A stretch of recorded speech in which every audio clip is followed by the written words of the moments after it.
Hey, it's the Art of Mashing guy here. I don't have a lot of time.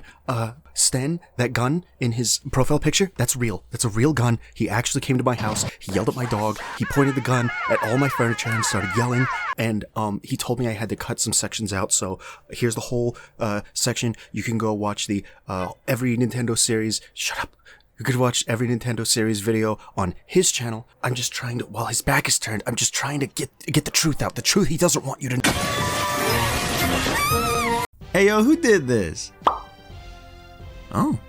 You know, Monolith Soft usually does that kind of Japanese weird that's within acceptable parameters, like Xenoblade. Absolutely readable conflicts, consistent tone, but there's a fuzzy talking egg present for some of that character drama.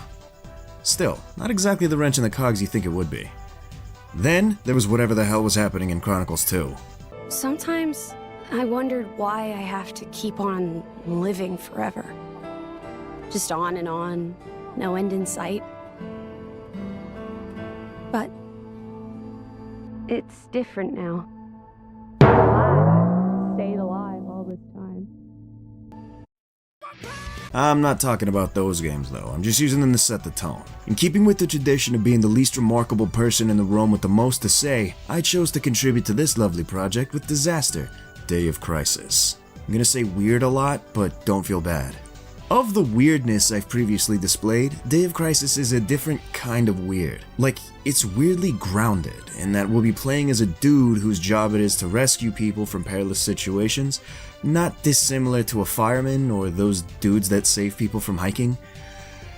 But we'll also be eating giant burgers we find in oil drums that we punch open with our bare hands. We'll be outrunning a whole ass tsunami in a sedan or some shit, and we'll also be taking on an entire trained militia with nothing but a handgun in these weird ass time crisis ass sections that kinda come out of nowhere. There's a breathing mini game in case you forgot how to do that. The pacing is weird too. One moment it's half platformer, then it's half rail shooter, and then it's half QTEs based around saving NPC lives to break up the intensity. Come on, man, this old man's gonna die! His hand's in your life! The weirdest part? It all just works. And not in that Bethesda way. That beautiful Japanese melodrama ties it all together. Seconds ago we were gunfighting on a bridge, and now it's time to drive away from angry water super fast so our ex-best friend's little sister, whom we have weird sexual tension with, doesn't die.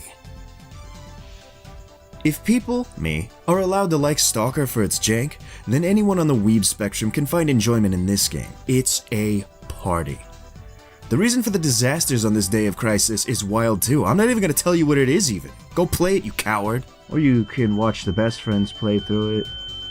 While I ordinarily like to dive deep into a game's systems and level design, Day of Crisis is very segmented in its gameplay. For better or for worse, it drags a little bit towards the middle. It changes gameplay every time we blink, and since the levels are a straight line, we don't have to worry about getting lost.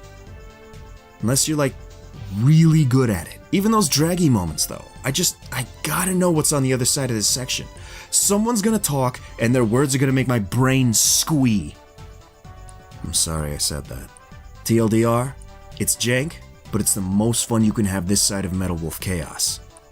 Or Escape from Bug Island. Zombulance. Everyone's going crazy about the Staminas campaign! That's for you. You know who you are.